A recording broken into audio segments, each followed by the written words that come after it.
This story was told by my father, known as Fred.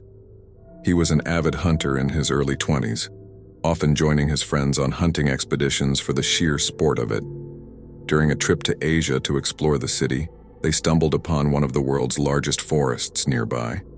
Driven by their love for hunting, they opted to venture into the forest, seeking the thrill of the hunt. Little did they know, as Fred later recounted, that it would become the gravest mistake of his life. This story, which I'll share with you, was passed down from my father to me. While exploring Asia with my friends, we heard chatter about a forest called Gunung Mulu National Park, purportedly the 6th largest forest globally.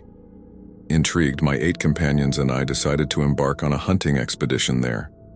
The prospect seemed thrilling considering the sheer size of the place. However, let me emphasize the word would in that context.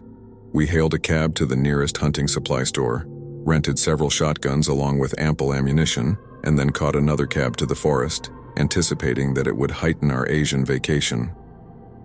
Upon arrival, we swiftly entered the forest, loaded with bags carrying food, water, beer, books, and emergency flares.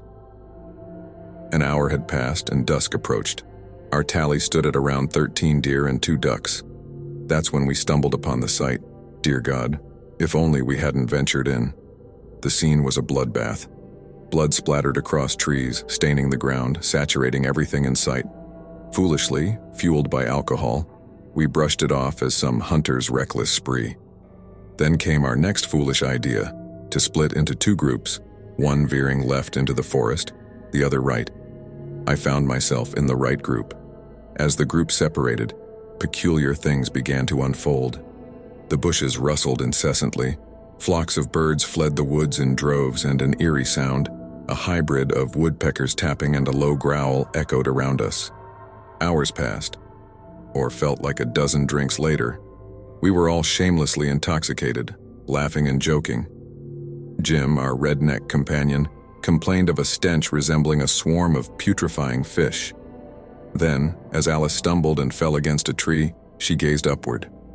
There, a deer, skinned and crucified with daggers, appeared, a disturbing homage to the Bible, crafted by some deranged soul.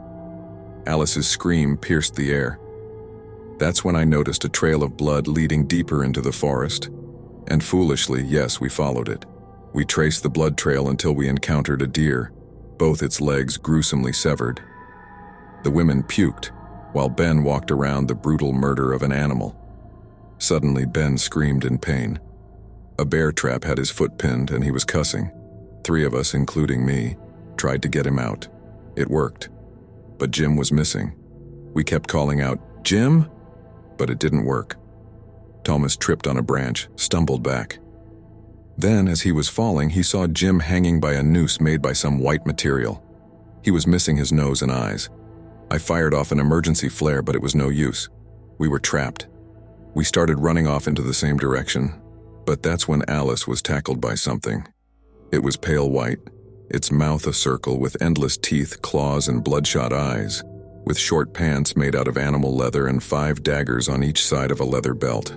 It sank its teeth into Alice's mouth, then started to peel her flesh off. After she had no skin on her face at all, it puts its claws into her stomach, then shredded her stomach open in gruesome display. Then it sinked its claws into her eyes. She was screaming the whole time.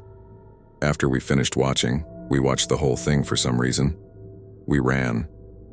Amidst the chaos, Ben's screams echoed in the background. Moments later, an impromptu spear struck Tom's forehead with chilling accuracy, causing him to collapse lifelessly. Terrified and fueled by sheer adrenaline, I sprinted, bracing myself for an imminent strike to my spine or skull. I ran tirelessly for what felt like endless hours until exhaustion overtook me and I blacked out. Upon awakening the next morning, a passing hiker stumbled upon me. Swiftly, they rushed to the nearest building, and I was promptly transported to a hospital. Tragically, my friends' remains were discovered, except for those who ventured left. They remained missing. Despite recounting the harrowing ordeal to the authorities, the police dismissed it as a bear attack. To this day, I can't bring myself to believe their explanation. My father shared that story with me before he passed away a year ago. His connection to that incident led people to warn me about individuals vanishing upon entering that forest.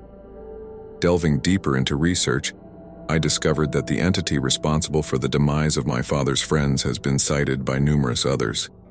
They refer to it as the Hunter. I've made the decision to venture into that forest this week. My goal is to seek out this hunter and put an end to it. Wish me luck on this quest.